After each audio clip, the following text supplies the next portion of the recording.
Many identify Sanskrit as being a connect to our ancient history and religious scriptures. But contrary to the popular opinion, Sanskrit is not a language restricted to religion.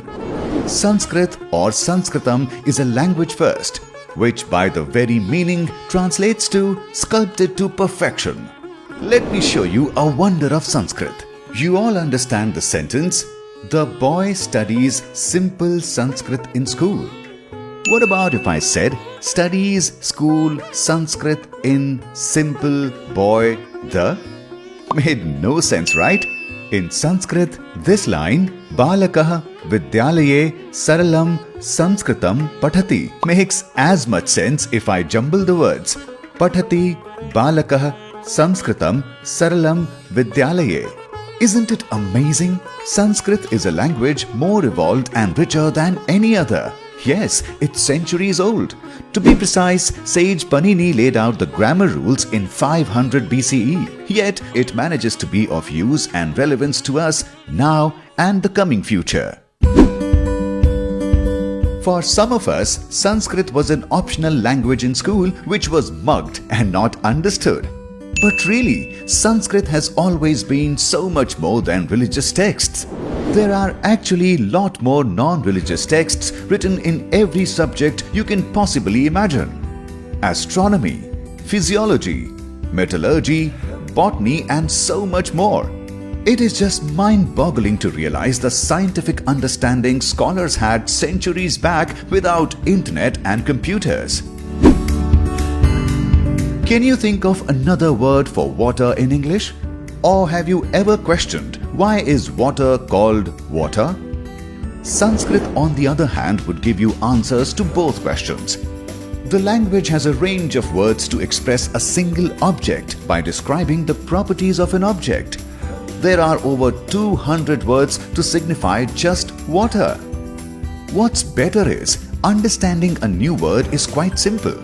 Words are made of root words which have meanings of their own. In this way, you could understand the surface meaning of the words in seconds. But to deduce the layers of meanings a few words hold may take ages. For example, the word jalam describes that from its liquid state, water can become solid. The root word of the word jalam is jal, which means to harden. Similarly, combination of root words and sounds can make up infinite words with stable meanings. This just means infinite space for free, clear expression. Amongst the many reasons why Sanskrit is relevant, health is one of them. And not because you can read Ayurvedic scriptures, but because speaking Sanskrit would keep you healthy.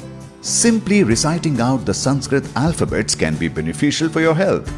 There's a whole science behind it. Reciting the Sanskrit alphabet results in you rhythmically using minimal and maximal breath, contraction and expansion in your breathing efforts. This system is a pranayama practice in itself. This is helpful in balancing and calming the mind. Talk about multitasking.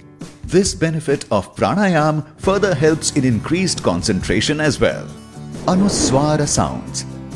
The sound is drawn down into the throat and then nasalized with a lip sound of is equivalent of practicing the Bhramari pranayama. The Visarga sound pushes energy out or opens it like the Bahya Kumbhaka pranayama.